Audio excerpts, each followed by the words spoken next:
Assalamu alaikum and peace be unto all of you. Here today I just wanted to share with you briefly my story as to how and why I converted to Islam. So I'll just get started. So growing up I actually was raised in a very devout Catholic household. Without fail, my parents used to bring us to church every single Sunday. We used to practice all of the holidays and celebrate all the holidays and the religious sense. My parents would fast on Fridays. I actually went to Catholic school my entire life, so definitely very well versed in the Catholic faith. But the one thing I will say is, even just growing up, I did know a lot about the faith, but I was never really brought to think about why I was particularly doing things, or you wouldn't really think very deeply into theology particularly. And it was after the fact, when I finished high school and I started going to post-secondary education, like college, university, that was when I finally actually started thinking a little bit about my faith.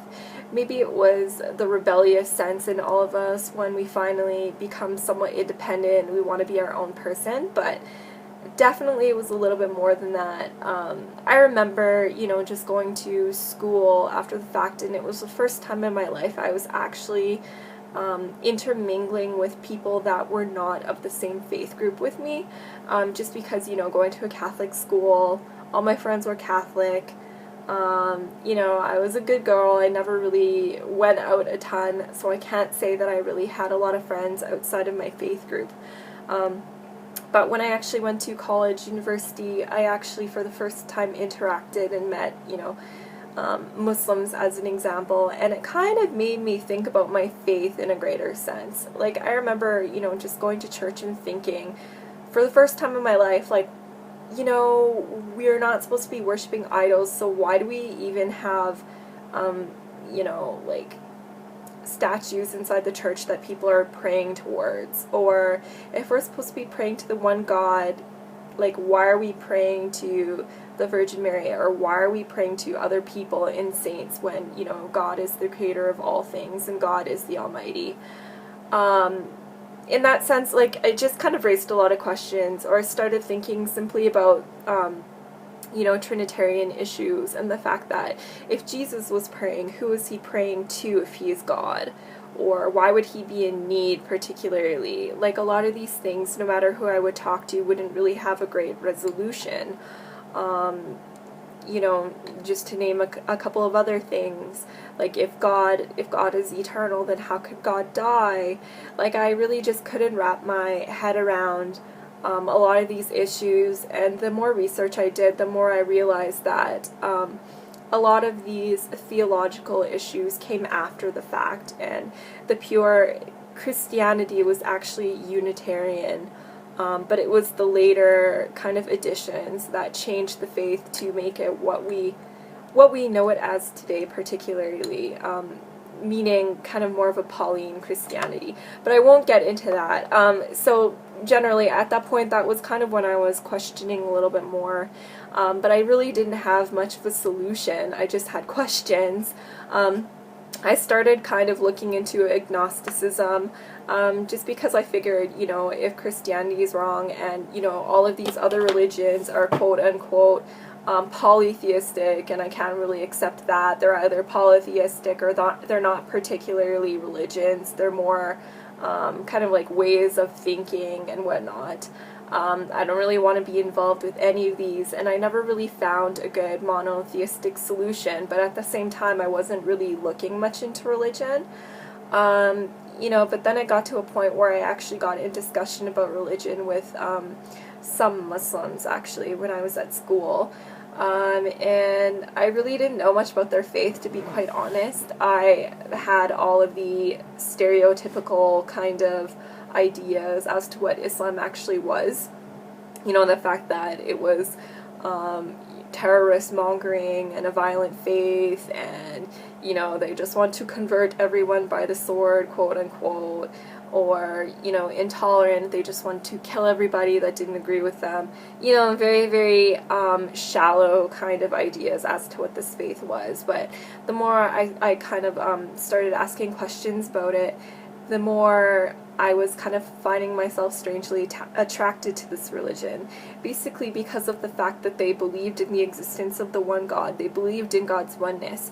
They believed in God's eternity, everlastingness, you know, but without all of the mental confusion. It was just, you know, basically belief was broken down into the fundamentals, and it was something that everyone would be able to digest without actually having to do any mental gymnastics. So long story short, I started looking a little bit further into Islam, not really wanting to particularly accept it as my religion, but still attracted to it nonetheless. I started taking a religious studies course where I actually was able to look at Islam from an unbiased, kind of scholarly perspective, and again, I found myself kind of being attracted to it because of its, you know, rationality. And the fact that Islam could meet kind of belief in science halfway. It was rational, sorry, but it had proof at the same time. It wasn't just asking you to believe without any questioning or proof whatsoever. So again, looking into the Quran, I found the exact same thing. You know, Allah would command His servants to question or think about things or ponder about things, and that was something that I definitely wasn't used to previously with the Bible, and something that was very attractive for me. Actually pondering and meditating about my religion, you know, it kind of gave me some kind of peace in my heart that I was really, again, becoming very attracted to, but again, I wouldn't accept Islam as my religion until I was entirely sure about it. You know, so again, reading more into the Quran, I was finally also able to put Judaism and Christianity into perspective, particularly looking into the role of prophets. Jesus is seen in Islam as a prophet and not being divine. And again, if you look at the Bible from a Quranic perspective, you'll see again all of these proofs in the Bible. The fact that Jesus, peace be upon him, attests to the oneness of God, and never anywhere in the Bible does he ever claim divinity, simply. You know, so reading into the Quran, it was slowly kind of answering questions for me. You know, when I would bring up all of these horrible arguments that I would see online and whatnot, to people of faith that were actually well versed in their religion, you know, I would always find some kind of resolution. Whenever I had a question about Islam, I always thought that it would kind of be a breaking point, and this would be the reason why I can't particularly believe in this faith, but it always ended up being to the contrary. And you know, along my journey, I was probably looking into Islam for maybe about, I would say, 2 years or so, and it was continuously the same thing, where it was working for my benefit and not on the contrary. And basically, whenever I would see all of these negative comments online or get all these negative comments from people, or even myself argue with people, it would just bring me to gather more knowledge about the religion, and actually got me to a point where I was very comfortable accepting Islam for what it was, but I still didn't make that final step of affirming my faith. And then I found it was actually just one very last driving point that brought me to accepting Islam. When I was actually very close to accepting Islam, I was doing an internship in Edmonton, where I was in school at the time, and this was coming to an end, and I was on my way back to Calgary, where I would actually be living with my older sister for the first time in many years, because she had actually been in Edmonton for university and I was in Calgary. It was just a big jumble. But anyways, so that was the very first time I would be living with her in years. And I just remember one morning, I remember this very vividly, and it was actually the middle of Ramadan. I wasn't practicing or anything yet at that point. I'm still looking into Islam, but I heard like some crazy rustling noises and business going on in the kitchen, and I was like, what is this? What is going on? And it was really early in the morning, and then I found my sister in there eating a bowl of cereal, and like she had all this food around her. And I kind of questioned her as to what she was doing, and I realized at that point that she was trying to attempt to fast. So everything kind of came together at once, and I realized that at the same time when I was looking into Islam, my sister was also, even though we were separately living in completely different cities and didn't talk about religion whatsoever, we were actually going through the exact same thing. So that kind of brought me to a point where I was feeling a little bit more comfortable in my decision, to potentially accept Islam. And my sister and I, we ended up actually going to a lot of religious lectures and lessons together, and kind of furthering our knowledge together and searching together. And we got to a point a few months later where we actually ended up attesting and affirming our faith in Islam together and saying our Shahada, Alhamdulillah. And since then, it's been about 4 years. So I've, since then, my life has changed dramatically, for the better. Finally, as a person, I feel so whole.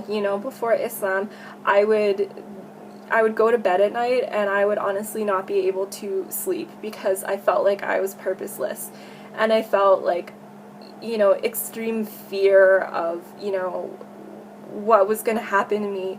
Am I just like this lump of flesh and I'm just gonna die and rot in the ground? Like, I just really felt unfulfilled, and I felt like there was no purpose for me. But in my life now, I can say that every single moment of every day, I feel like I'm accounting for it, and I actually have a purpose, and our purpose is to worship the Creator and devote our life to the Creator in the way that He has outlined in the Quran. Very, very simply speaking.